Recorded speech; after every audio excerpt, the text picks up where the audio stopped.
Taha, you can take it away. Thank you, Imran. Okay, I'm going to be sharing a little PowerPoint for this. Just a second. Oops, I'm at the end. And sorry, I have literally zero PowerPoint mastery, so it's going to look like this throughout. And it's going to be relatively bare bones in terms of the presentation itself. But before I actually get into it, I wanted to talk about a couple of things which I think are going to help inform the discussion. Just off the bat, I do want to note this will probably be relatively short, maybe like 25, 30 minutes of me speaking on the upper end, and then we can do questions and stuff because this is mostly conceptual, what I want to communicate over here.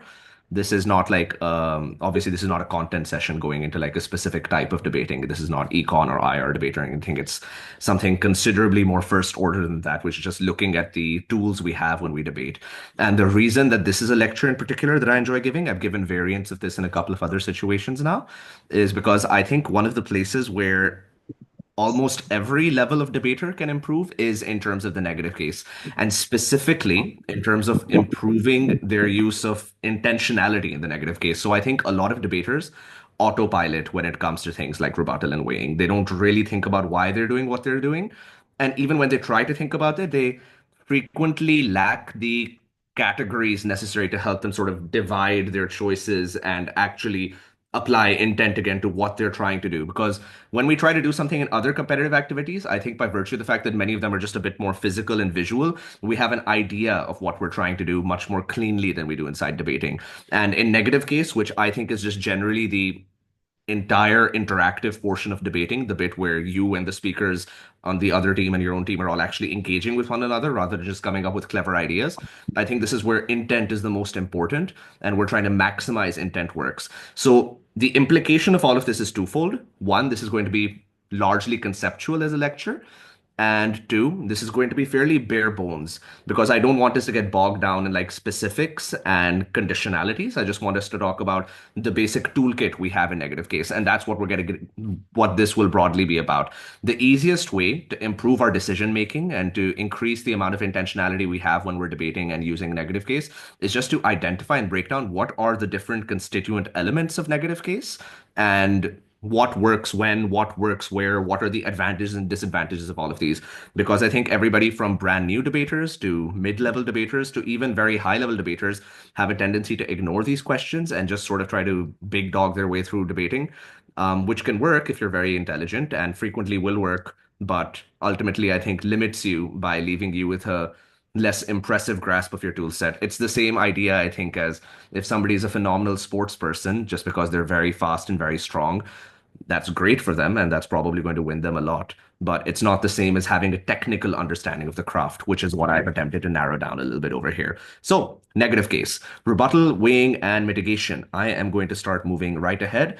Um, I might ask, pause it a couple of moments and say you can ask questions there, but otherwise, if you have anything, you can just leave it till the end as well. But if you really think that something is very pertinent to a point and I haven't asked for questions, feel free to pause me and just raise your hand or something.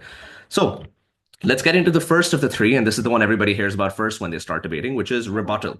And let's be very clear about how to define it. Rebuttal is specifically just attempts to disprove an opposing team's argument. Anything outside of that should not be counted at or qualified as rebuttal.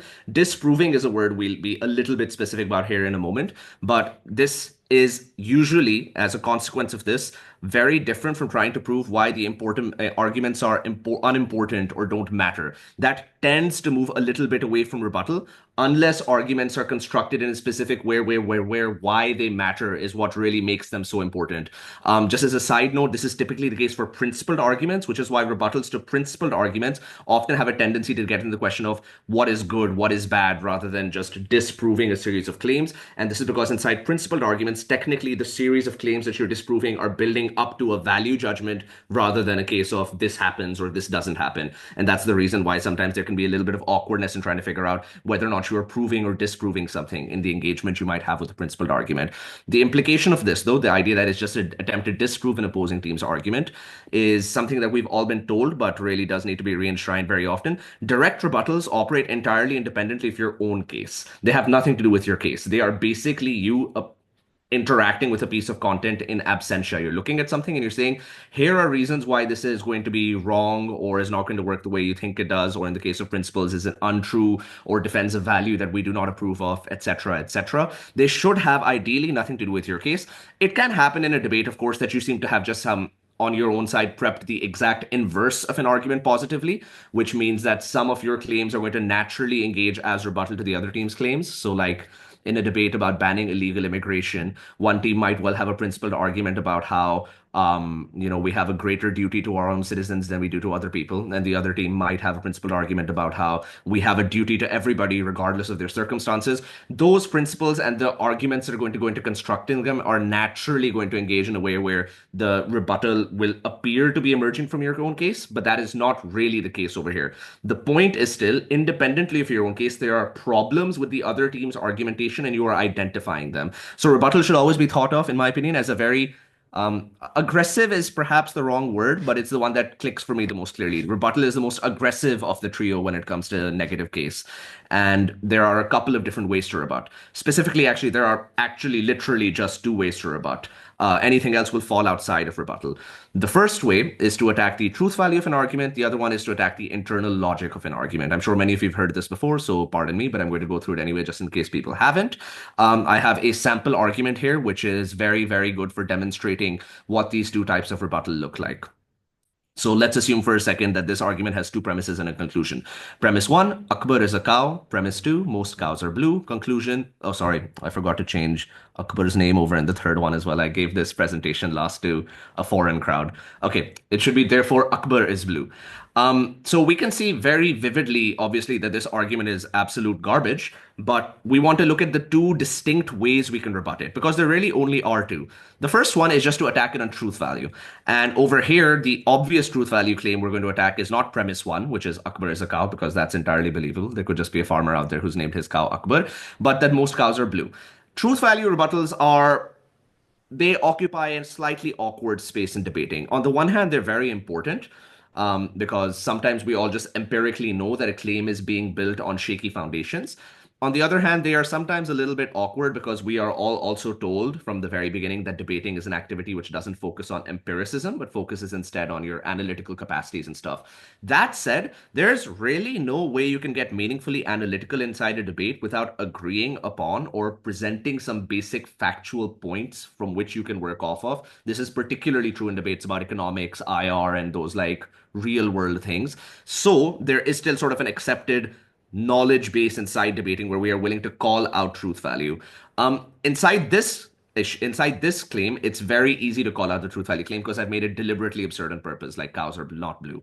But in real debates, there can sometimes be a bit more difficulty in identifying this. And it is rarely the case, particularly at the top level, that you can just outright say that's not true in response to somebody else's claim. Rather, what happens there is you'll have more gradations of truth value, which is your rebuttal is probably going to be less of an outright attempt to say this doesn't happen or is not the case, and more of an attempt to say truth looks somewhat different in this circumstance. We'll get into the implication of that weaker level of rebuttal a little bit later over here as well, because I think that that weaker level of rebuttal qualitatively operates quite differently from the sort of truth value rebuttal we have over here. The second type of way you could refute this is to attack the internal logic of the argument. And again, since I am seeing many strong speakers inside this call, I am embarrassed to explain it, but the obvious issue with the internal logic of this argument is that it's not necessarily a given, even if we look at the conclusion. So the conclusion that Akbar must be blue does not necessarily hold here because the second premise does not claim that all cows are blue. At best, it claims that most cows are blue. So if the claim is that the Akbar must be blue, this argument is invalid and has not managed to prove itself sufficiently. If the claim was simply that there's a high chance that Akbar is blue, this argument would have been valid. And this internal logic trickery is very, very critical, I think, in engaging with arguments from people who are just bad at constructing the actual like flow of an argument. You'll notice, I think, when debating that some people are actually quite poor at this. They get away with just sort of stringing together a bunch of common sense statements and just sort of pushing them out there. And in many cases, judges just end up crediting it because, yeah, I mean, here's a common sense point, here's a common sense point. The conclusion feels common sense to me. That's all fine. But technically, if people are careless in how they construct argumentation, you can identify internal logical flaws within it, call it out, and break it down. The degree of success you will have with this and the amount of impact it's going to have debate to debate is going to be largely variable. This is the sort of rebuttal which I think does not survive very well past a mid level because teams tend to stop making claims where the internal logic of the claim is obviously flawed.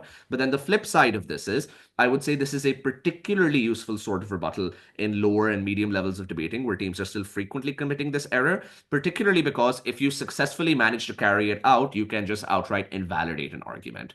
That is also the next thing I want us to think about over here once we've looked at these two types of rebuttal.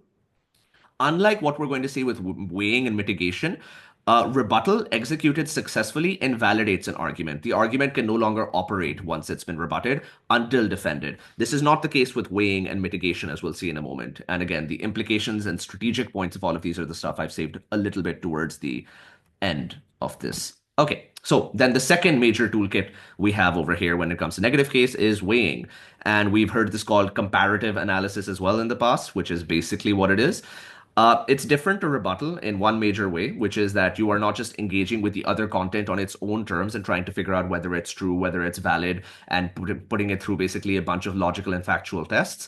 Weighing is not like that at all. Weighing is a much more free flow and infinitely varied idea than rebuttal in that you have to compare content and compare two different pieces of content. So this one actually requires you to have something to talk about on your own end. Weighing is not something you can pull off if you haven't managed to sufficiently prep something in your own prep room that gives you something to actually compare over here. Unlike with rebuttal again, where technically you should be able to refute exactly the same with 0 prep time and 1 hour of prep time, so long as you are able to identify the rebuttal. Weighing is not the same because to weigh, you must have something to weigh against, which requires, again, some level of preparation. What this incidentally does mean, by the way, isn't that if you have bad prep rooms, one of these obviously lends itself to you a little bit more than the other.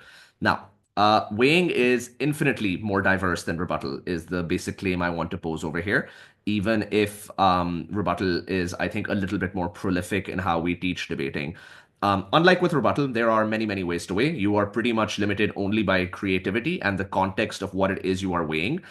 That said, there are a few typical slash intuitive types of weighing, and these are the sorts of weighing that coaches, judges, and other teams are going to be expecting at any given point in time. This is not an exhaustive list, but just some of these are you can weigh by quantity. So when you're talking about an economic impact, for instance, you can talk about whose economic impact affects more people. When you're trying to say mine is more important than theirs, you can weigh by depth of impact. So this is often used as a response to the first type. So if somebody has said, well, my impact affects more people, what are you going to do about it? You can counter weigh over there by pointing out that, okay, even if you affect more people, my impact affects people far more deeply as a consequence. And this sort of breadth versus depth weighing, I think, is at this point a staple in every mid-level debater's toolkit.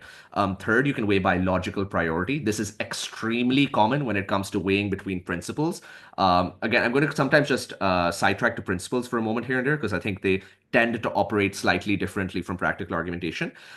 Principles, it is often very difficult to weigh impact, obviously, because that's not the point of the principle. So you end up weighing on other slightly more arbitrary metrics, it can feel like. One of the ones that feels a bit less arbitrary is logical priority, which is which principle must come first for the other principle to actualize. And you'll hear this very, very often when it comes to any analysis which has to do with the right to life versus any other right. So if there's a debate in which like the right to life is somehow being posed against the right to free speech, this happens sometimes in hate speech debates where the team in favor of allowing hate speech says, well, everybody should be allowed to say what they want. And the team against it says, but if we let everybody say what we want, we may lead to incitement, violence, and things like the right to life being compromised or even the right to safety.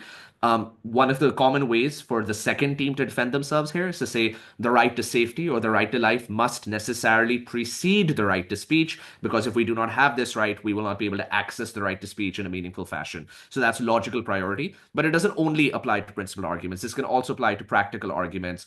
So for instance, if you're having like a very dense economic debate and one team is making a whole lot of claims about inflation and the other team is making a whole lot of claims about purchasing power, you could, I mean, again, the technicalities are going to differ massively, but inside this debate, you could very feasibly, as the team arguing about why inflation is a bad thing, point out that inflation must be considered almost prior to purchasing power here because it's going to have a very strong effect on it. So there's no point getting into talking about purchasing power until we've noticed that inflation has changed the playing field from the very beginning.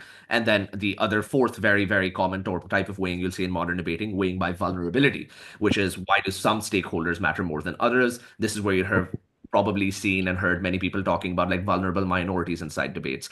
Incidentally, I think this is the most misused type of weighing I see on a day-to-day basis because people tend to just say, for this person, oh no, this person hurt, this matters more than everybody else, which is slightly caveman-esque when it comes to weighing. When doing any of these forms of weighing, we still do have to give reasons for why things like vulnerability or priority or quantity matter. So even when weighing by vulnerability, it's important for us to do a little bit of basic framing here and point out things like these are people who haven't had opportunities, they're being denied, it is unjust. This is a fundamentally moral form of weighing, I think, compared to the earlier ones.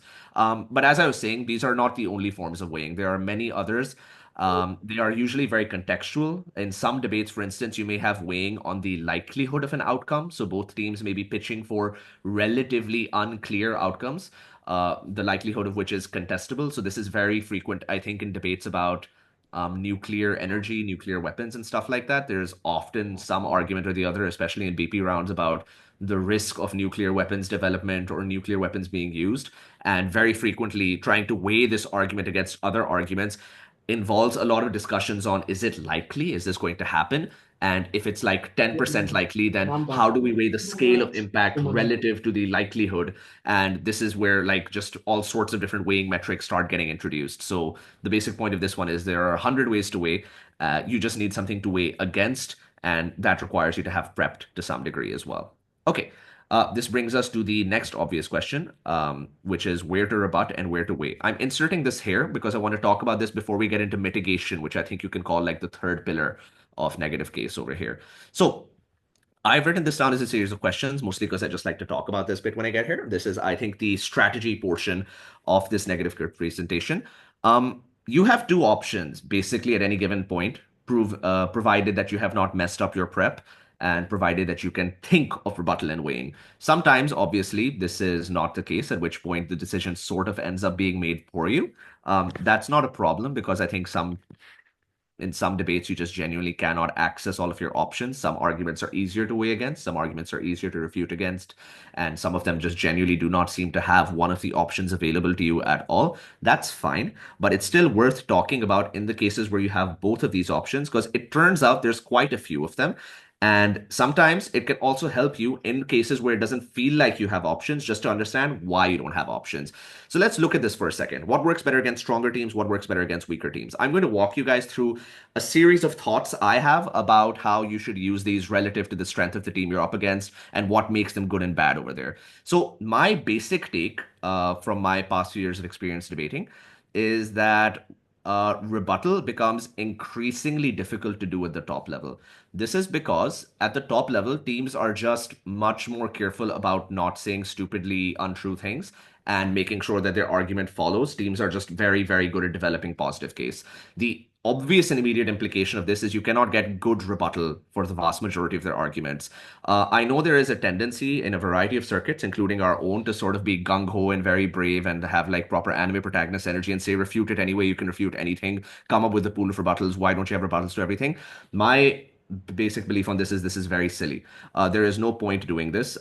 You should respect the fact that inside debating at a high level, probably people are making arguments which are not very easy to refute. There will not always be good rebuttals. Sometimes teams have just managed to block this off. What this means then is that against high level teams, it can often be very difficult to find ways to refute appropriately, and grasping for rebuttals can often just waste time, especially if those rebuttals just end up being glancing and not actually fundamentally managing to do anything to the truth value or internal logic of a claim. What this means then is my basic claim is weighing is better against stronger teams on average. And I think the inverse holds true, which is given that weak teams have a tendency to do more mistakes when it comes to these basic argumentative setup points, rebuttal is stronger against them because, as you'll remember what we noted earlier, if a claim or argument has been successfully refuted, then there's really nothing left in that argument until redeveloped. This is not the case when it comes to weighing. If you have weighed against something, their material is still completely present. You have not disproved any of it.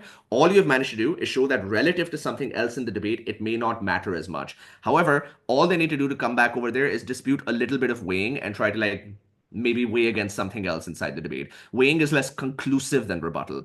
Weak teams, you can bully very easily with rebuttal and take out of the debate by just breaking the argument. And the effort it takes to reconstruct an argument which has genuinely been refuted, my claim is considerably higher than the effort it takes to re-weigh an argument that has been weighed against successfully. Because weighing metrics, as I mentioned, are just diverse, easy. You can probably pull five out of the back of your head if you manage to think about it cleanly and clearly in a clutch situation.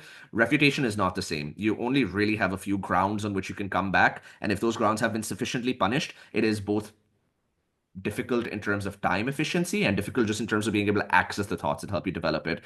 This then does pose a secondary question, which is just like, in an ideal situation, would you rather weigh or rebut? And this is independent of the quality of the other team, because sometimes you just genuinely don't know. Sometimes you're unclear. What should your strategy be? And my take here is that this is one of those questions which is probably going to come down to some degree to personal subjectivity.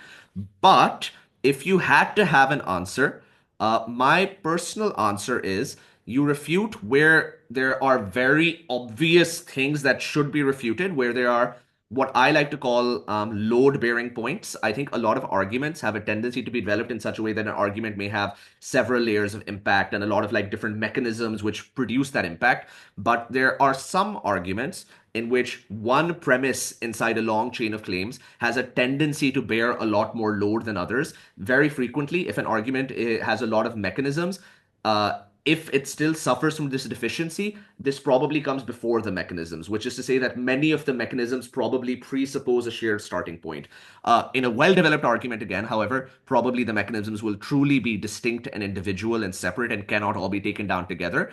However, in the event that something like this exists, rebuttal is the better choice because, in terms of efficiency, in terms of how much time you're consuming, it's just better. If you can genuinely take down a 4 or 5 minute argument by focusing on something which took somebody 15 seconds to prove, and you can substantively hit it for a couple of minutes in your speech, that's just very valuable. However, again, as we were noting, on average, this is not what you're going to be provided with, which is why my actual answer over here is on average, weighing is more efficient. And you'll notice over here, I've asked the question of what makes something efficiency. I'm going to say probably a lot of things go into efficiency, but the easiest heuristic we have, the easiest way to think about it is just how much time it takes to do something in your speech. Time is easily your most limited resource inside debating, and people really need to be cognizant of how they're spending it. So my claim over here is just that weighing is much more time efficient than pretty much anything else. The reason for this is unless somebody has bungled their rebuttal, you cannot really refute a large argument without taking a significant amount of time because you will probably have to go and dispute a variety of mechanisms at top level debating nowadays and even mid level debating. Teams usually come up with 2 to 3 reasons for why they're able to access their impacts in an argument, which means refuting them requires you to engage with 2 to 3 mechanisms. And the danger, especially as positive cases continue to get better and better, is if somebody has given me three reasonably convincing mechanisms for how they produce like an economic change or something, and the other team refutes 2 of them, there's still one of those there. And that mechanism alone is enough to get you as many of those impact points or whatever mentally as you might want. What this means then is positive cases have so much redundancy baked into them at mid-level debating and top-level debating at this point that rebuttal is less efficient in terms of time usage on average. Weighing is not the same because in weighing you can very frequently group up large chunks of content. So over here, for instance, you can group up all of the mechanisms for why somebody achieves an economic impact and then just weigh against the impact itself, which just allows you to deal with much larger portions of somebody else's speech in a much smaller portion of your speech, which is efficiency or as close as you can get to it in an activity as subjective as debating. This is also worthwhile noting, I think, just even more accentuated in British parliamentary, where you have to deal with 4 teams and consequently with 3 other cases. You very often do not have the time to go and refute everything. So it is just sometimes faster for you to clump together large portions of content in the debate. It's the basic same skill you have when you use in like third speaker issue or clash identification. Clump stuff together and then weigh against some final unifying thing over there. The trade-off here, obviously, then is you are not destroying the argument, But in terms of putting yourself at marginal advantages, it is more efficient than anything else. So the big takeaway here so far should be where possible and where high value, rebuttal is uncontested. It is just simply the best thing you can do. But where you have run into a realistic debate with many of the realistic debate constraints which emerge when somebody's done a good job, you probably cannot refute as clearly and as easily, and weighing becomes doubly important. I realized, by the way, I never actually said any, I never paused to ask for questions at any point, but I think we're nearly through everything now. So if you do have any, just hold them for like 2 or 3 more minutes, I think. Okay, finally on to mitigation. And you guys might be wondering why I did not put this into our big weighing versus rebuttal strategy discussion. It's because although I do believe mitigation is qualitatively distinct from both rebuttal and weighing, I don't think it is strategically or tactically distinct from rebuttal and weighing. And let me explain what that means over here. I think mitigations are basically just weak rebuttal. Like they're a rebuttal which did not manage to do what it intends to do. And if you remember, rebuttal is functionally just a question of have we managed to prove the other argument is untrue, or have we managed to prove that it doesn't follow from its own premises? Sometimes you don't manage to do this. So, in the case that we were talking about earlier, Akbar is a cow. Had the claim been rephrased to be Akbar is probably a cow, then the argument would have been logically true. However, we probably still would have been able to run to some degree our second rebuttal as a response to it, where we said, well, I mean, most cows are blue, but that doesn't necessarily mean Akbar is blue. This is a case of imperfect rebuttal. It is a rebuttal which has not managed to do what it wants to do, but has introduced a little bit of doubt or shifted the scales of an argument slightly. Functionally, the argument is still entirely active because unless it is compared to something else, the team you are refuting still has a fair point. It is just less of a fair point than it was before you attempted this failed rebuttal slash mitigation. So that's why it is still fundamentally a form of rebuttal, just a failed one which doesn't achieve as much as it would have. However, the fact that a mitigation is an imperfect or incomplete rebuttal doesn't necessarily mean it's a bad thing, because mitigation is actually very useful still. And this comes to back to what I was saying about like high quality debate rooms. When people are making good arguments, actual proper rebuttal is next to impossible when it comes to their major arguments. Again, unless they've messed up, or again, unless the motion is creative and has like a lot of scope for different types of attacks. It's just very difficult.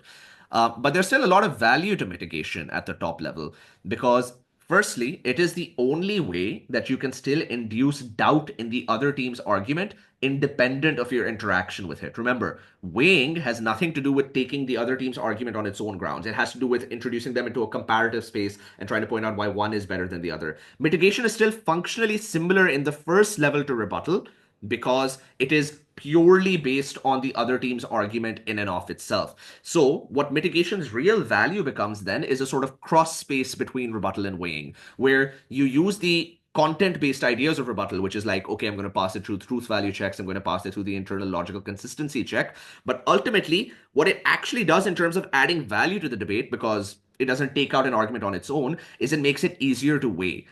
Which means you're sort of combining the content side of rebuttal with the strategic side of weighing over here. I think somebody's unmuted, sorry.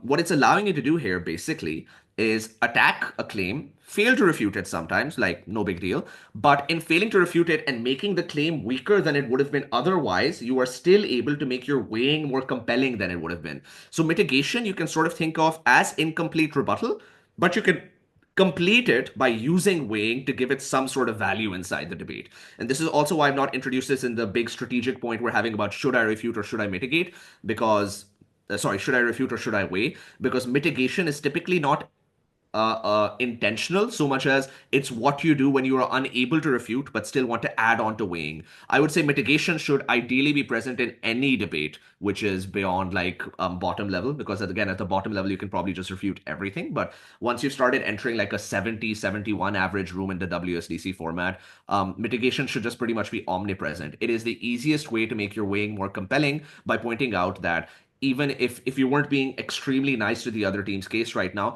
here are individual deficiencies in the way that they set up case which make it much less compelling and consequently much easier to weigh against. So that's what mitigation works like, and those are basically then the three big pillars of what we can call negative case. Okay, I think yes, that brings us on to my question slide. I have spoken, yeah, about as long as I think I expected to. Questions and all of that. I'm going to stop sharing here.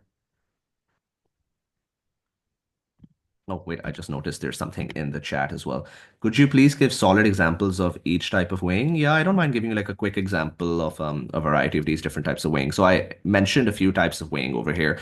One of them is weighing by quantity. So one very easy way to think about weighing by quantity, let's see, is there's motions about progressive taxation. So progressive taxation is a very easy to think about weighing by quantity. In a debate about progressive taxation, the side which is saying we should do progressive taxation can use weighing by quantity very easily by saying quantitatively, progressive taxation is only taking money away from a small segment of society by virtue of the fact that it is primarily levied upon very rich people. And on our side, then the fruits of this money are being distributed to everybody else in society, which is the much larger middle class and poor and working class majority. So that's an example of quantitative weighing. Second type of weighing I mentioned was the depth of impact. In terms of the depth of impact, this is actually we can just use this example again from the other side. So the side which is against progressive taxation over here might say, uh, the side that is against progressive taxation over here would say, well, even though everybody gets a little bit of benefit from like the net amount of money taken into the welfare system through progressive taxation, the person or people or groups suffering from progressive taxation lose significantly larger portions of their income and suffer significantly greater harm, which means the depth of impact upon them is greater.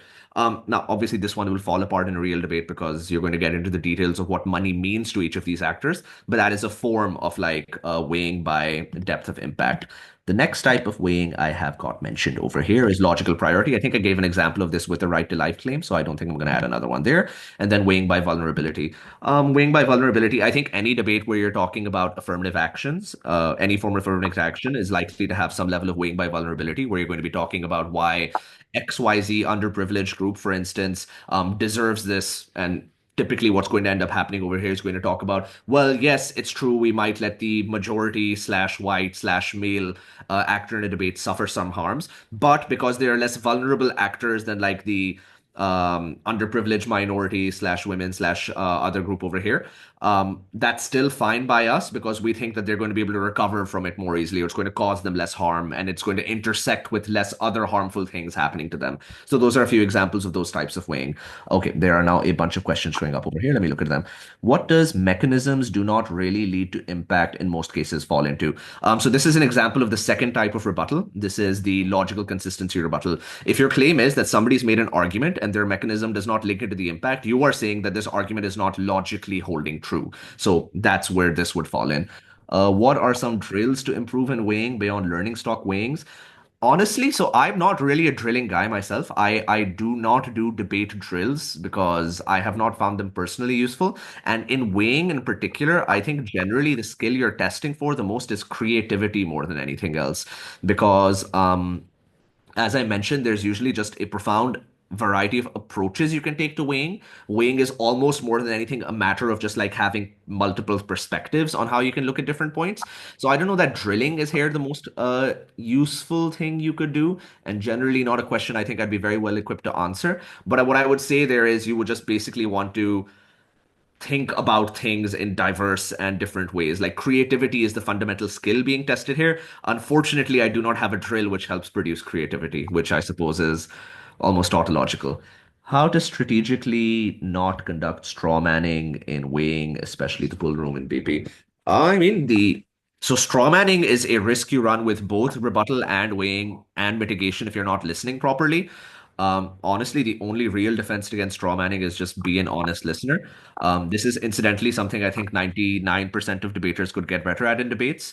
Having both judged and spoken for like a decade now, I can honestly say one of the biggest problems I see, even in top level debaters, often especially in top level debaters because of ego, is they don't listen properly to the other team. And if you don't listen properly, you are going to strawman them. So listen, be generous. If somebody says something that could be interpreted stupidly or intelligently, do it both ways. Like, obviously, punish them for the stupid interpretation, but also engage with the case as it might have been intended. Because if you don't, then you're going to get punished for it in the next speech. If you have a principal active in a debate, what do you do down the bench to make it more impactful in the debate?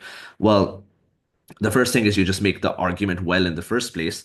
The second thing you can do is, I mean, principles are actually very useful for weighing because very often we try to point out how in real life we frequently value principled considerations more than practical ones. And this is a very specific type of weighing we use when we're trying to prove why principled arguments can beat practical ones. So, for instance, when we talk about how we don't allow people to sell themselves into slavery, even if it might be economically beneficial for their families, that's a case of where we're talking about why principles matter more than practical arguments.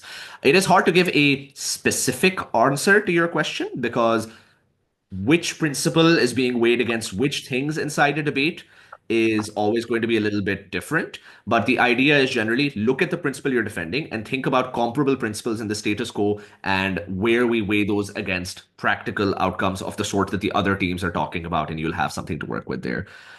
If you don't do drills, how do you improve in debates? I just debate a lot and I think about debating. I think debating is thankfully one of the few activities you can get better in just by consuming information and reading. And by reading here, I don't just mean like reading like IR and economics. I think reading anything makes you better at debating. Reading science, reading philosophy, reading fiction, reading anything will make you better at one type of debating or the other. We also have motions which test like just so many different founts of knowledge that genuinely reading is, I think, just it for debating. If you don't read, you are probably hurting yourself on some level when it comes to debates. And then obviously just debate frequently and also debate intentionally. Going back to what I said at the beginning of this lecture, a lot of people just, this is also my concern with a lot of people who do drills. Like I can see the value in them. I'm not saying that they're pointless, but a lot of people mindlessly do drills. Like a lot of people approach practice as like a grind that they just do and that they come out of at the other end. There's no literal muscle involved in debating. So it's not a case of just put in effort and reward will come. You do have to do work intentionally, which means at the end of a round, actually think about what's working, think about what's not working, and think about what was hurting you during the round, like what made it difficult for you to approach something, identify and solve problems. And again, because there's no fundamental muscle involved in debating, you should be able to fix, improve upon, and identify things relatively quickly relative to other competitive activities.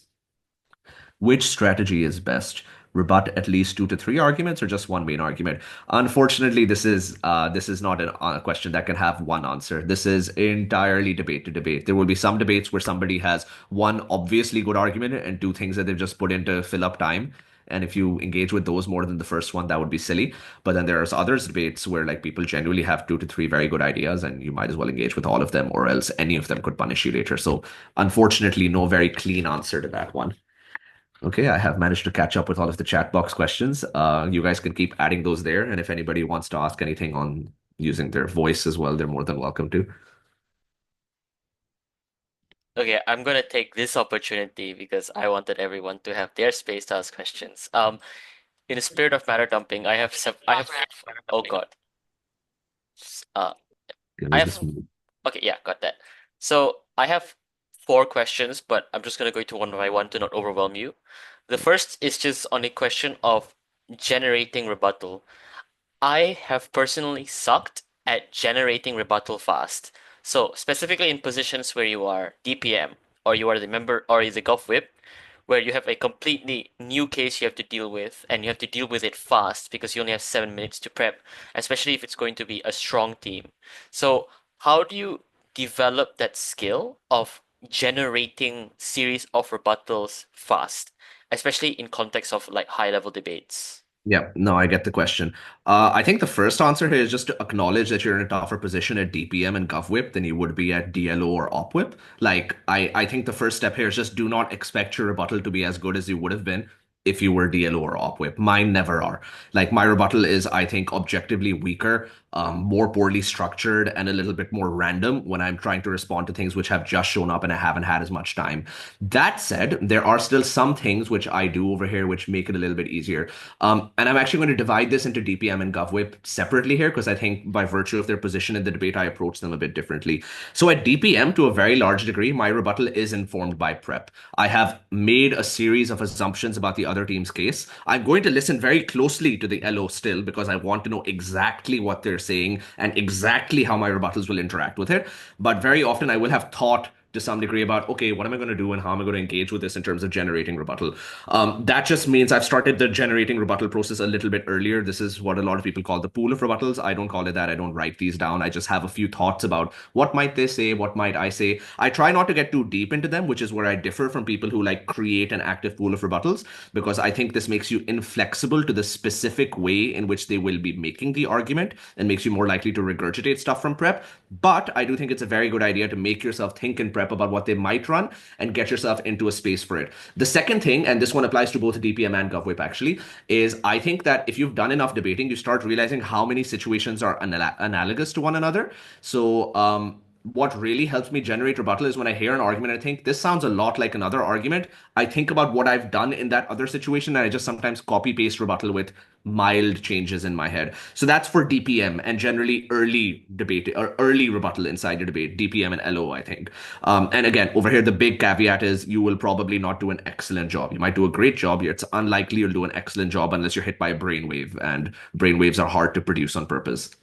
At GovWhip, honestly, my real answer here, and this is, I suppose, not very useful in the event that somebody actually doesn't do this, but at GovWhip, I've just started to notice that almost no DLO ever makes an actual argument or an actual good argument worth engaging with meaningfully. So I've heard DLO positive cases.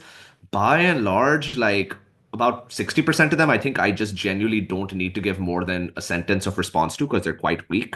The Then there's another 30% where I might have to spend 30 seconds refuting them. But again, just generally, my basic take here is like the content, the positive content coming out from the speaker just before me is often really weak at whip. I do not think I've seen good second speaker cases in a while.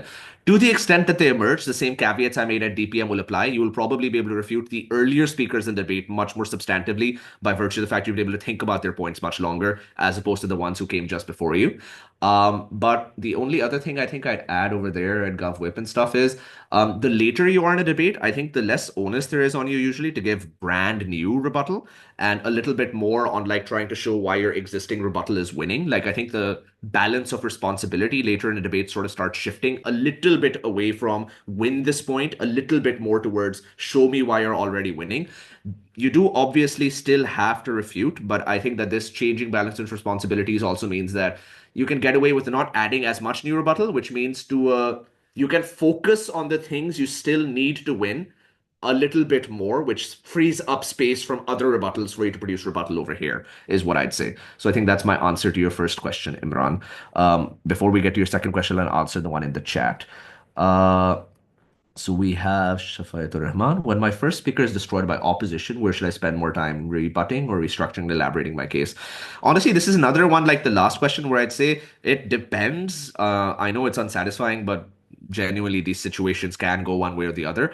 But my instinct would probably say restructuring is a bit more useful more often than not. That doesn't mean you should always restructure. I just think it's going to, on average, end up being more valuable because if you don't have a case, you have nothing to use for weighing. And if you have nothing to use for weighing, you're locked out of what I think is the best negative case option you have in mid-level rooms. Can you recommend a few debate recordings with speeches having great weighing? Great weighing. I feel like honestly, any WUDC out round from the past few years has great weighing. If anything, I would say it's much harder to find recordings with great rebuttal. I think rebuttal is not in vogue at the top level nowadays. But weighing is a dime a dozen. I think you can watch. Actually, I'll tell you guys one debate I really enjoyed. I don't know if you'll be able to find it very easily, but it was the Vienna pre-EUDC Open Grand Final 2024, which ended up eventually being won by, I think, an Eastern European team. I forget who it was, but it was a very stacked room. It was very good. Take a look at that if you like. Rebuttal is actually, I think, the harder one to find, but thankfully, I think if you watch any speech by Tejas, you get to see a masterclass in rebuttal. Okay, sort of not in context. How to identify and tackle the most probable delta preemptively on opening benches. Also, what would be a good ratio between preemptives and your own constructive? Okay, how to identify and tackle the most probable delta? I mean, The question unfortunately sort of answers itself, at least in the first part. The answer is like by thinking about what both teams might say and figuring out what the big difference is over there. What I'll add onto that, I think, to make it slightly more satisfying, is I think most motions are designed with certain trade-offs in mind. And the best thing you can do is just acknowledge that trade-off in prep to yourself very early. So, for instance, in a hypothetical debate about like dictatorship versus democracy, under conditions of economic crisis or something. I've seen those a couple of times. Although obviously you're all going to engage on each other's grounds very significantly, there is a presumed trade off on some level in the motion. And that trade off is it better for you to be able to make quick active decision, or is it better to have representative involved decision? And even so, like teams should very much engage on both of these grounds. So, like the pro democracy team will still try to give a bunch of reasons why the dictatorship team doesn't move as fast, or why democracy actually also has a bunch of like speedy mechanisms like emergency powers. Whereas the pro dictatorship team will say things like, well, actually, it's not like dictatorships aren't built on consent from the governed. You still have like local level alliances and things, which fundamentally end up meaning you have to like involve a lot of people in the decision making process. But if you're being very intellectually honest with yourself, you can identify the trade off in this motion and similarly in many other motions. What this means is if you're able to think about that trade off, you can always envisage some level of what we can call a delta here. You can always think about, okay, I need to, on some level, if I'm the dictatorship side, eventually prove why quick authoritative decision making matters more than involving people inside decisions. And then, even if you get involved in these discussions, it leaves you a little bit more space to just remember what your like win condition is over here. I generally like to think of debates a lot as a competitive activity in the same way as like sports or video games or whatever. So I think if you just sort of copy the sort of language and approaches we have in other established competitive metas, it's very useful inside debates as well. In terms of the good ratio between preemptives and your own construction, I'm not going to give numbers, but I'm just going to say your own constructive probably matters more than preemption. So it's definitely leans in favor of constructive. Can you give a few tips on how to read more mindfully? Is there perhaps a way to extract debate content from whatever you're reading? So when I'm reading, I'm not usually thinking about debates, except for the cases when I'm reading specifically to fix something in debate. So, for instance, I'm very bad at debates to do with currency and crypto generally. So when I read those things, I sometimes, if I found something that looks like it's just a gold mine of information, I'll take notes. And I mean, that's probably the biggest thing you can do is if you genuinely want to read mindfully, taking notes is the single biggest thing you can do. That said, we're all not mega nerds and we don't have a lot of time in our hands to take notes in everything we read. So I cannot, in good conscience, recommend this as the only tip. The other way I think you could do, although admittedly less effective than taking notes, is to just pause whenever you're reading something and think a little bit about what are the implications of this? What are analogous situations to this in other things that I'm reading about? How does this interact with other bits of knowledge I have in my head? Unfortunately, these are abstract questions, but these are the sorts of questions which ultimately make stuff usable in debates in your head. Because once knowledge links into other knowledge, we know how to produce arguments, refute it, engage with it, and incorporate this knowledge in analysis. You cannot do that if you have discrete, disparate pieces of knowledge. One, you're just likely to forget them, and two, you don't know how they interact with things. So that's what I'd say over there. What is the best strategy in giving preemptive rebuttals if you're the prime minister speaker? I mean, there isn't honestly a best strategy. You think about what the other team is going to say. If they have something really obvious that you feel like you probably should answer before you even get into your speech, give it a couple of answers. But there's no like I feel like some of these questions are basically asking for like the objectively correct way to do something. There isn't for the vast majority of the questions that are being asked right now. Okay, Imran, I think I have caught up to. Oh, no, I have not yet. In a debate where weighing is happening between more conceptual grounds as compared to practical grounds, which ground gets priority? Obviously, depends debate to debate, but on average, which argument is given more weight? Well, the answer there, honestly, is it depends on which side you are, right? Like, if you are the side trying to preach the conceptual ground of the practical ground, you are going to say the conceptual ground gets priority, and you'll have to explain to me why it does in this specific circumstance.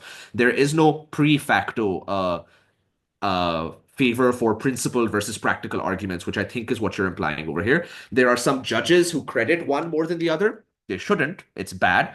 But what I would say there, like, which one should be given more weight depends entirely on which side you are on and what you have to defend over there. Um, that said, if you're genuinely just asking me which one on average is credited more by judges, I think unfortunately the answer is there are judges who are dismissive of principled arguments and overly fond of practical arguments. So I suppose if you really want to game the system, leaning on practical arguments more often will be more of a successful thing for you. Okay.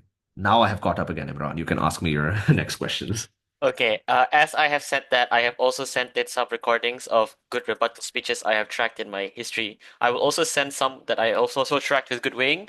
Um, anyways, in terms of the second question, before everyone has a chance to marinate, this one is a bit more high level. So, if you're closing house and you figure, shit, top half has taken every single positive case we can run on, and you're like, we might have to win on rebuttal extensions. So the rebuttal extension, or essentially speaking, winning on rebuttal alone as a closing house. How do you sort of execute quote unquote rebuttal extensions, or how do you win on rebuttal alone in the closing house, specifically when you know that you can't really, you have completely shit the bed on not being able to run some game breaking frame and you kind of just have to go full offense. So I'll be really honest. I think at the point, and I've done this a couple of points, at the point where I'm running a purely negative case at closing, I'm not playing for first. I'm playing for second. I am no longer at that point convinced that I genuinely have a way to beat my opening team. At that point, I'm basically thinking, okay, they've taken the first. I am going to go and beat the other two teams. And at that point, like it just sort of writes itself. I'm just thinking, okay, what are the variety of ways I can beat the other two teams? What are responses that my opening has not given? And I'm just going to go and cream them as hard as I can. It's actually fairly liberating because I think one of the hardest things to do at closing is beat your own opening. And if you've just sort of resigned yourself to the fact that this is beyond me, it really opens up a lot of space in your speech and mentally for you to just go to town on rebuttal. It is shockingly easy to refute at closing, in my opinion. You get so much time. The real stress of closing really is doing a lot of weighing against your opening team more often than not. Occasionally, in the process of going for a second through pure rebuttal, you stumble onto innovations in the middle of your rebuttal where you're like, hang on, there's actually a good positive idea disguised in this rebuttal. I might be able to use this and outweigh my opening. But I would say on average, if you've entered with the intent of going with a all negative extension, you are probably not going to be beating your opening. Like I'm sure there are some speakers out there who've got a plan for this, but at the time I'm doing that, I'm not thinking about beating opening. I'm going for tactical seconds. So that's unfortunately the more pessimistic answer to this question, Imran. Where should good debaters get their news from? Good debaters can get their news from anywhere. I'd just say consume a variety of sources.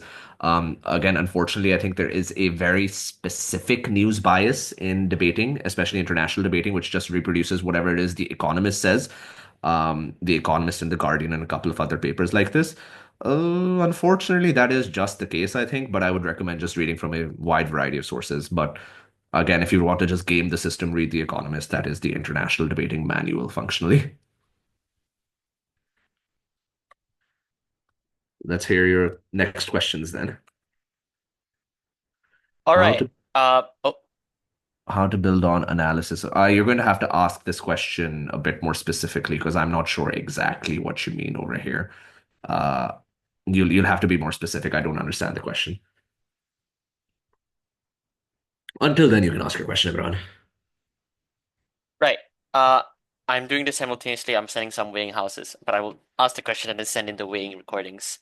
So the third one I have is just on the point of mitigation and I making when you say that mitigation builds off the balance of rebutting just enough to make your weighing more compelling. So just adding on to that, how do you weigh the mitigatory claims that you do make in a round to be something that brings your teams home? So weighing mitigation in itself and trying to tell the judge should you care about my mitigation towards this rebuttal more? Because I think this is less of a skill issue on debaters thing and more just the judge to have different philosophies where I'll have some judges be saying No, at no, the wait, end of the I'm day. going to pause you, Imran. I feel like I get what you're going, but I think it's built on a misinterpretation of what I said. I'm not talking about weighing the mitigation. I'm saying having mitigated a piece of content makes it easier to weigh against your arguments. So my claim here is not that my mitigation in and of itself is my contribution in the round that I'm trying to win off, because I think that would be very difficult. And yes, there's 100 different judging philosophies which would basically just say, but you haven't proven anything. You haven't got anything happening here.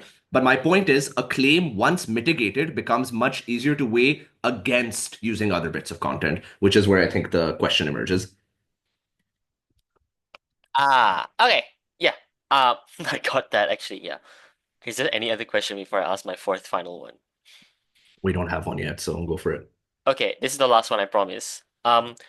How do you improve? So I think you've already given the feedback to everyone on how to improve as a debater, read more, etc. So this is going to be a bit more specific.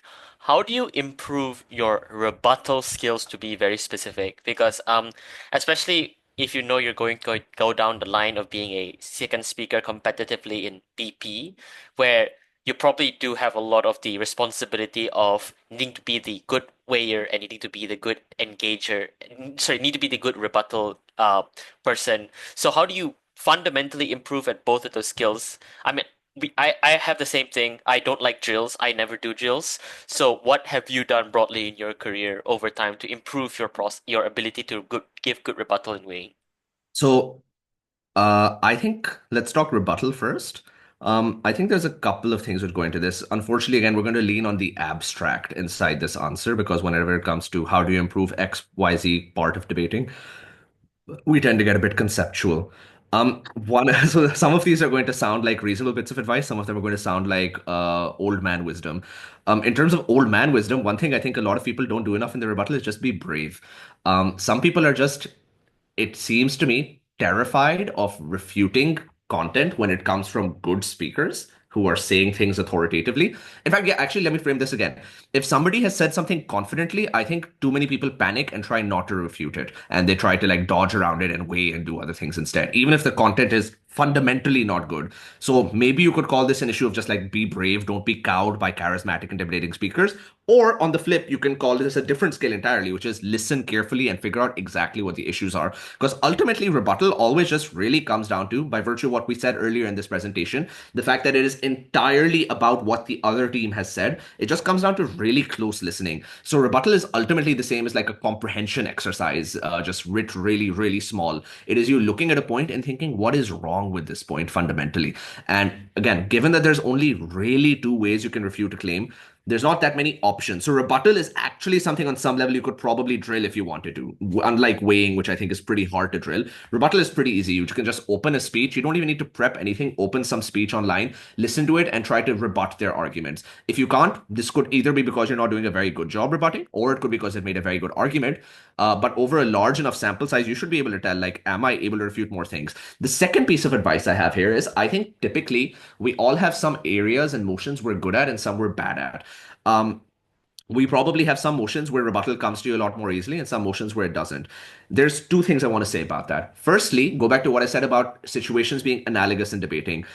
Even if there are certain types of motions we're good at, for instance, like you might be good at economics motions and bad at sports motions, you can still recognize analogous situations in those different themes. So, for instance, I think a lot of sports motions, which have to do with like viewership and stuff, tend to actually become about supply and demand in their own way. So, being able to recognize analogous situations helps you generate rebuttal more easily, even in motions where you are uncomfortable. The second and obvious thing you can do here is identify the motions you are uncomfortable in and read a little bit more about them because, frankly, it doesn't matter how good you are at rebuttal. 18-year-olds who invest in crypto are still going to kick your ass if they know about currency and you don't, as I have learned to my chagrin many times in the past couple of years. So sometimes it's just a content area knowledge thing. You're not going to be able to get away with it without just learning what the actual facts of the issue are. And this is again because rebuttal, to some very large degree, rebuttal does rest on just truth value. You knowing is this true, is this not, and being able to convincingly tell somebody, no, no, this is not the case. Actually, this is what the world looks like. That's one of the most powerful rebuttals you can ever make. Okay, answering this earlier question here, how to make the rebuttal strong because it's not a one-liner because rebuttals are arguments on their own too, right? Honestly, the easiest way is just to check if your rebuttal fulfills the conditions you need for a rebuttal to be a rebuttal, which is depending on which one you're doing. Have I meaningfully managed to prove that the other team's argument rests on a fundamentally untrue premise or outcome?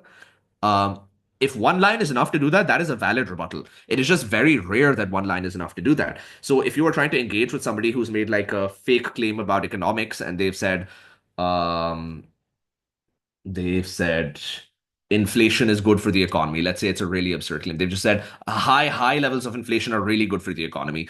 Then it is your job not just to say no, they aren't, which is a one-liner, but instead to say here is how a high level of inflation would affect the economy. Here is how it would make prices spiral out of control, hurt your average person, blah blah blah. And at that point, it's not a one-liner anymore, and it's developed a little bit further. Similarly, for the second one, where you're trying to note whether or not somebody's arguments are internally holding true and proving what they say they they are. You want to show me specifically why they failed to do what they're doing. And I think that that is really all that you need to think about to stop your rebuttals being one-liners. I want to extend Imran's claim in serious posting. Is it really necessary in the style to flag down or to say it explicitly where the point you want to attack since you have three teams to destroy?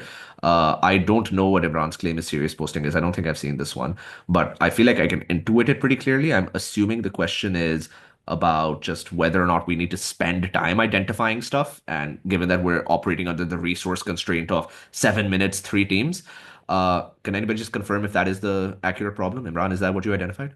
Oh, so the question I gave, to be very specific, was, is it necessary to flag post the stuff that you're saying when you're giving speeches? So I'm gonna find the exact um Okay, okay, okay. but that's basically it. I do have Oh, an answer to this. It's something I've been thinking about for a while as well. My answer is not necessary, but extremely useful and often just a very good idea. I think very few things are technically necessary inside debating.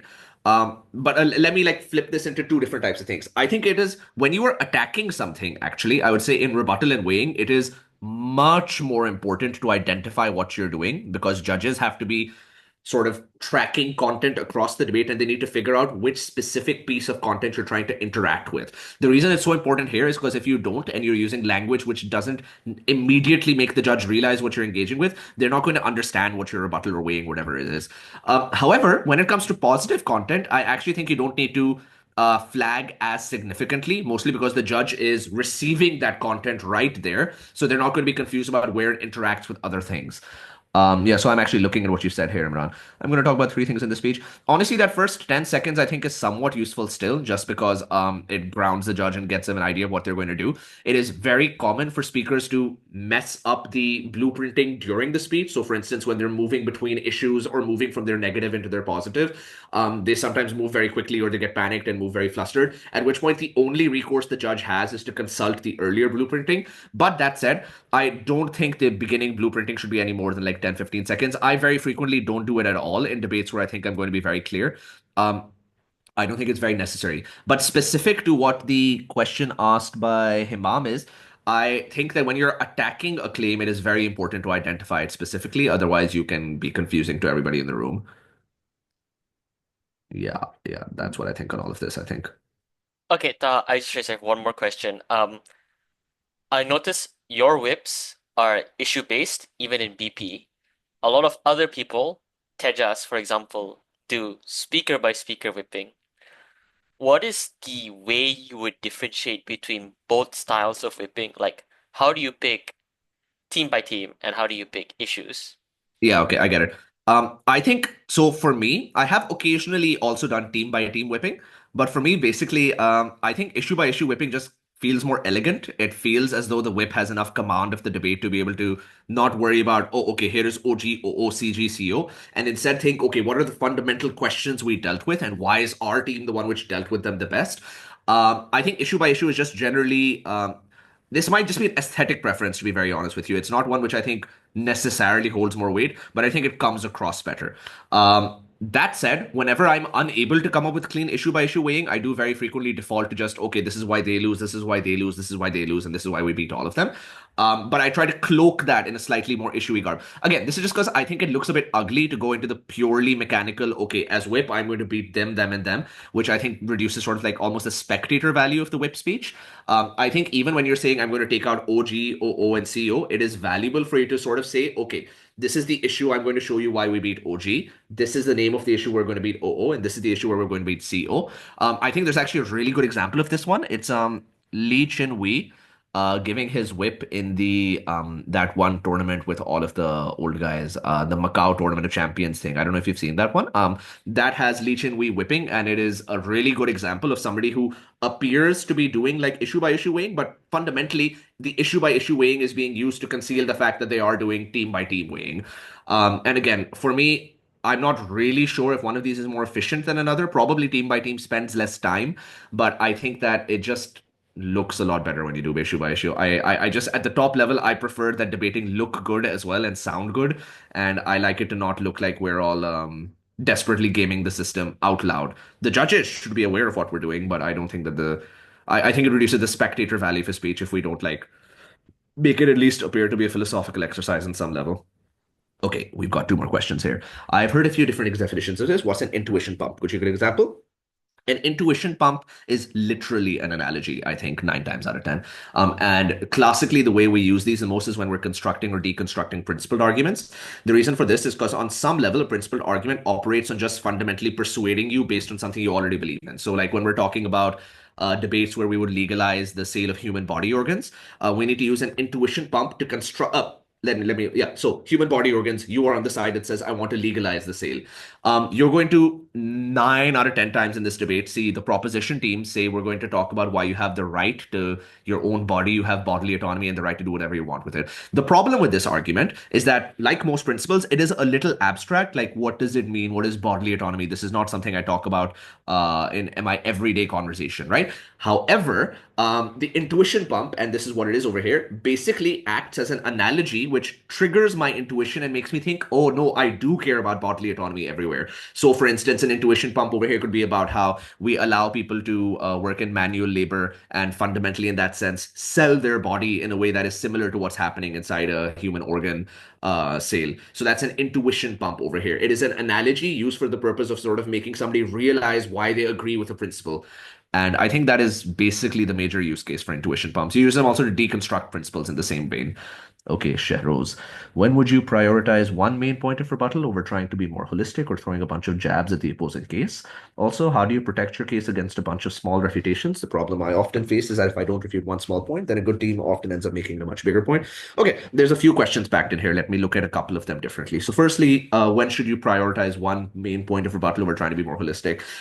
This is debate dependent, but in some debates, the motions are just constructed in such a way that there is just such one lopsidedly powerful argument slash rebuttal that not focusing on it is probably a bad idea. Yes, this is this one, Imran. Yeah, it's wait. Oh, actually, I should just 1 second. I'm going to open it and look as well. It's probably this one. I'll look afterwards. I'll tell you. Okay, so the answer to the first question, Sharoz, is just I think when the motion shows you that one argument is just more important than other arguments, focus on one argument, and that is where one point of rebuttal becomes more important as well. I generally think throwing a bunch of jabs is not usually very valuable unless you're going relatively early in a debate and it's not super clear to you what the best line of attack is, at which point it just opens up flexibility for your later speakers to be able to flexibly just respond to whatever ends up becoming the most valuable attack. But on average, I would say just throwing out jabs without like a couple of your points in your own head being, okay, these are my real attacks, is usually not very valuable. I tend to not run rebuttal, which I think is not going to be valuable, again, unless I'm going early in a debate and I'm just not sure what's going to end up being valuable, at which point it's just a form of content dumping. You are running a bunch of material without really being sure why you're doing it. Comes with its own pros and cons. How do you protect your case against a bunch of small refutations? The trouble you have is if you don't refute one small point, the other team. Well, I mean, the honest answer to this is just if you're running into a speaker who is stronger than you or a team who is stronger than you are almost never going to be able to purely anticipate this. Like a stronger team will usually be able to take relatively minor points and expand them in a way that is difficult for you to deal with. The reason for this is because they're going to have, on average, stronger identification of how small or big a point is, because very often this idea you're having, if I didn't refute one small point and they made such a big deal out of it, is probably not a very small point. What that means is it might have been a small point in the amount of resources they committed to developing it so far, but if you think about the point is actually very dangerous. There's not a lot you can do about this except just have a greater sense of anticipation and fear. When you hear a point, you should be aware of the, I don't know, quote unquote, danger level of that point. Like, if done properly, this could be damning for me. So at that point, you want to deal with these points to some degree based on how much time the other team has spent on them, but to some degree based on what the actual risk factor of these points are. Simultaneously, I would just say, like, to some degree, it's about like your case have to be better. Your cases have to be better. If you are actually losing to small rebuttals, then the problem here is not about the small rebuttals. It is that the case is too easy to sow doubt in, which means the positive case itself needs to be improved. If the issue you're having is that you're losing because some of those small rebuttals turn out to be big rebuttals, then the problem is that you are misidentifying them as small rebuttals. And you are allowing the other team to make you think that they're small rebuttals because they just toss them out rather than realizing, oh gosh, they're onto something big here. I should probably think about this for a moment. And obviously, this is also an impossible situation on some level. You cannot have a singular answer to this because in some debates, the other team may not know they've struck gold. They may have dropped something which turns out to be a crazy rebuttal and only spend like 5 seconds on it, and then um, you don't know whether or not they're going to develop it in a later speech. My answer in that situation would just be it is safer to assume that they will than to assume that they won't, unless the debate is so tight that trying to change up your strategy right now will cost you valuable time in important clashes, at which point just focus on them instead. Sometimes you cannot really always preempt everything, but I think that answers the litany of questions in there. Okay, let me just quickly check, Imran, if this is the debate you are mentioning. Yeah, yeah, this is the one. This is the one about the westernization of elites. Yep, it is the correct debate. What could be some good rebuttals to a motion that is slightly unbalanced, like a bit lopsided? This House believes that science should be the only merit. Well, my first answer would be that this motion should not be set because it is a bad motion. This motion does not beg an obvious and clear clash. And it's also just got a bunch of unnecessarily convoluted, ambiguous words inside it. But also, I mean, you don't rebut a motion, right? Like the rebuttals here will be relative to the arguments people make. So if somebody makes an argument, then you can talk about rebuttals to it. But you don't enter a motion thinking, what are my rebuttals? You enter the motion thinking, what are my arguments? What are their arguments? And then you think of rebuttals to their arguments. That's how it works.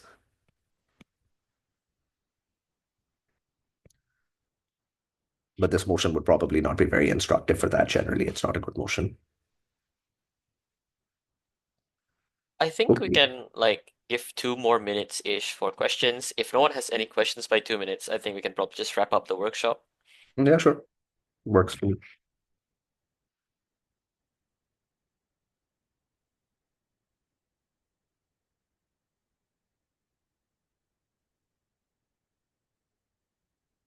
But yeah, I do hope everybody's big picture takeaway from the workshop so far has just been be intentional in debating. Think about why you're doing things. It's a very, very obvious thing, but too many people just do not do it. They just go and do whatever instinct tells them, and then they win or they lose, and they have no idea why they won or they lost, and it doesn't help them improve. If you're just intentional about debating, you improve naturally because you're thinking about the improvement process. You're thinking about what you're good and bad at.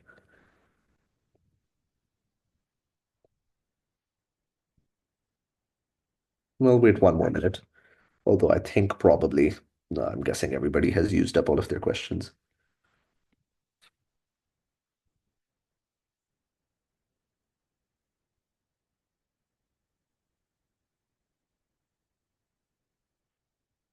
How do you weigh moral principles? Moral culpability of a bystander to social injustice, moral obligation to oneself versus obligation to others. Well, as I was saying earlier about principles, it's really useful to use what we just discussed, intuition bumps. So if you are on the side which is trying to point out why we have moral obligations to ourselves, you will look for analogous situations which are convincing examples where we all think, oh, yes, we do owe a greater duty to ourselves. So you could think, for instance, about inside like an airplane, you are meant to put an oxygen mask on your face before you put it onto others. So that's a case where we all generally agree, okay, oh yes, we do have a distinct moral responsibility to ourselves before we have it to others. Whereas if you're trying to do the flip side, which is you're trying to prove we have moral obligations to others before we have moral obligations to ourselves, what sort of example might be good over here? Uh, I'm probably like, yeah, it might be inconvenient for somebody to save a drowning child in front of them. Like it might ruin their day, it might throw off all of their plans, but you have moral obligations to others, which is why we would consider it very bad if somebody walked past somebody drowning and did nothing about it. Or similarly, you might say something about just like how the entire premise of the state and organized society is that by giving up taxes and like working together, we are able to work for the common good, even though it comes at the cost of ourselves. So you could just honestly use the social contract itself as an analogy, which helps prove why we have moral obligations to others. This is going to be one of those ones which is purely principled weighing is always going to, I think, come down to intuitions. Either intuitions or in the case where like one of the principles clearly precedes the other. Over here again, so for instance, I think on the side which you were saying a moral obligation to myself, you could very well run the principle of this precedes our obligations to others, because if we do not take care of our obligations to ourselves, then we will, I don't know, in the worst cases, depending on the motion, we could die. In other motions, we might be poorer, we might be more emotionally overloaded, depending on what the types of impacts we're discussing are. But you can use all of those types of impacts to say, if we do not take care of ourselves, then we will not be able to take care of others, which I suppose might be the pragmatic utilitarianism you're talking about over here. But I think the other examples just are principled analogies. What else? Anybody else got anything?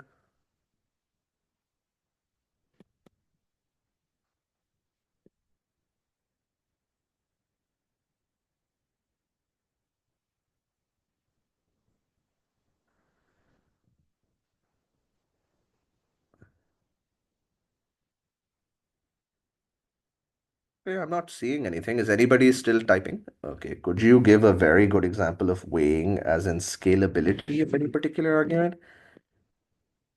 Uh, if you mean like weighing by scale, which I'm going to assume like weighing by how many people it affects, I'm going to assume that's what you mean. I think the progressive taxation one is a very clear example, because it's very obvious. Like take away from a few to give to very many is, I think, a very, very clean classic example of what weighing by scale or breadth of impact means. If you are asking something else, then please clarify. But I think that's what you're asking.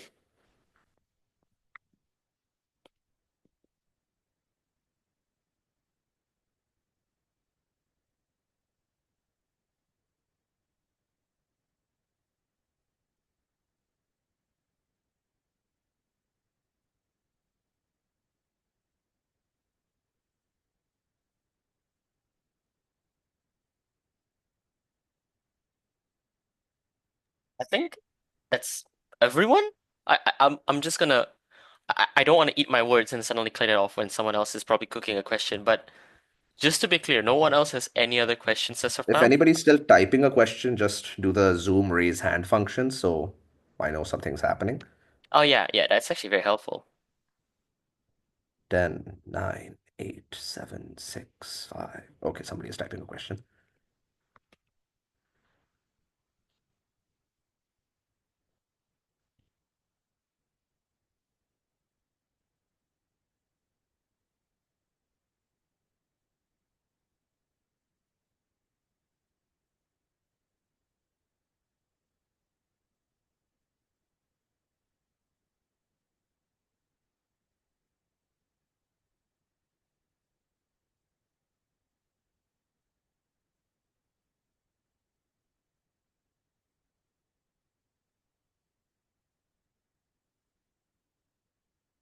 I think we'll also make this the last question and just wrap up after.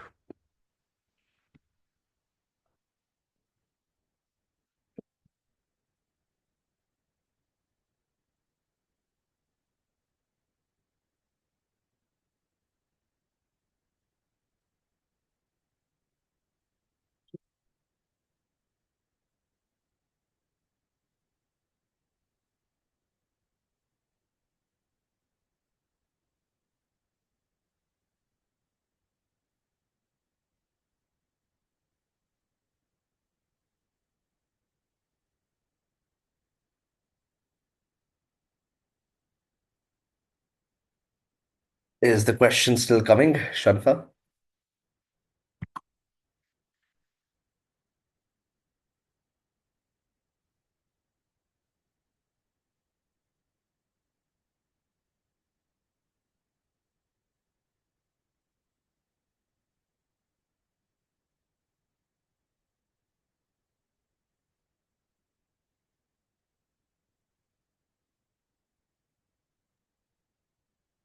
Okay, I have no idea if Shanfa's still alive. Or are you typing your question? I'm not. Can I please ask you to way by my voice? Yeah, sure, sure. Go for it. Yeah, so if like there was a motion that this house would ban plea bargains, and if I was arguing from the opposition side that that plea bargains should not be banned because perhaps now the trial is going to be shorter, and because of that, the victim essentially is going to, if plea bargains are not banned, then somehow the victim is going to face trauma of, like he's going to have a trauma revival of, like, he's going to go through of whatever he experienced and stuff. So how could I just weigh it out in terms of scalability? What do you mean by scalability? Like, Scalability, like how many people is it going to impact? Like oh, quantitative, definitely. well, what I would say there is don't try to shoehorn every type of weighing into every type of situation. So this is one of the ones where we're talking about, like, look at the language we're using here, right? We're talking about victims, we're talking about trauma and stuff. It's unlikely that the weighing that's going to be winning here is going to be about how many people does this affect. So don't think about that. Think about what is actually going to be relative to this motion. So which side were you again? Remind me. Were you like for or banning plea bargains? Because that will inform, I think, what type of weighing you'd use over here. Were you in favor of plea bargains or against them? You were banning them. If you were against plea bargains and the discussion happening is on like the trauma and pain of the victim, then I think you could try to weigh this against like closure on the other end, which is if we ban plea bargains, we are likelier to see like cases come to an end. We are likelier to see people brought to justice rather than simply like taking a deal and getting out easy, at which point we might get more closure, which you can try to weigh against stuff like trauma. You could talk about why closure matters more because it represents an end to trauma in the long term or something. I just don't think that quantitative weighing would be very useful in this debate because it's not really a numbers game as far as I can see it. Could be wrong. I'm sure there's ways to make like quantitative weighing arguments here, but it's not for me the most intuitive way to approach this situation. You should also just generally, I not, you should generally, I think, not think of like, okay, here's a situation. How can I use X type of weighing to solve it? Because again, I think that's putting the cart before the horse. You should see a situation, look at their argument, look at your argument, and think, okay, in what ways is my argument better than their argument? And those ways are weighing. So approach it more in that direction, I think, and you achieve something more successful. But okay, I think we've gone long enough. Unless anybody has a last minute question they want to unmute for. No. I think we can probably wrap up here.